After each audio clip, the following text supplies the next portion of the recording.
ప్రకటన గ్రంథంలోని 10వ అధ్యాయము. బలిష్ఠుడైన వేరొక దూత పరలోకము నుండి దిగివచ్చుట చూచితిని. ఆయన మేఘము ధరించుకొని ఉండెను. ఆయన శిరస్సు మీద మేఘధనసుండెను. ఆయన ముఖము సూర్యబింబము వలెను, ఆయన పాదములు అగ్నిస్తంభముల వలెను ఉండెను. ఆయన చేతిలో విప్పబడి ఉన్న యొక్క చిన్న పుస్తకముండెను. ఆయన తన కుడిపాదము సముద్రము మీదను ఎడమ పాదము భూమి మీదను మోపి సింహము గర్జించున్నట్లు గొప్ప శబ్దంతో ఆర్భటించెను. ఆయన ఆర్భటించినప్పుడు 7 ఉరుములు వాటి శబ్దములు పలికెను.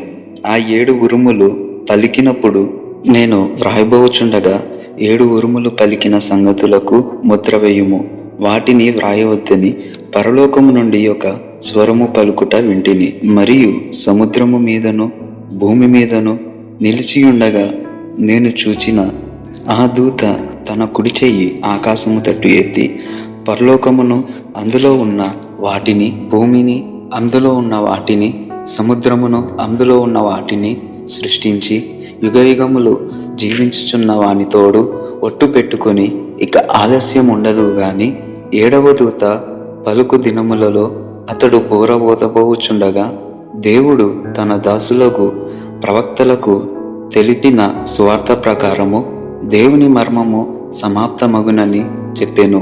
అంతటా పరలోకము నుండి నేను వినిన స్వరము మరల నాతో మాటలాడుచు, నీవు వెళ్ళి సముద్రము మీదను భూమి మీదను నిలిచియున్న ఆ దూత చేతిలో విప్పబడి ఉన్న ఆ చిన్న పుస్తకము తీసుకొనుమని చెప్పుట వింటిని.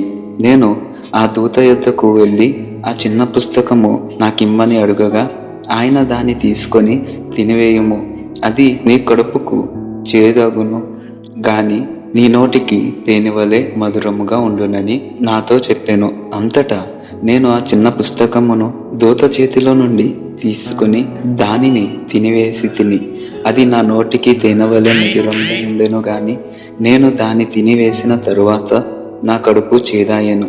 అప్పుడు వారు, నీవు ప్రజలను గూర్చియు జనములను గూర్చియు ఆయా భాషలు మాట్లాడు వారిని గూర్చియు అనేక మంది రాజులను గూర్చియు మరల ప్రవచింప నగత్యమని నాతో చెప్పిరి.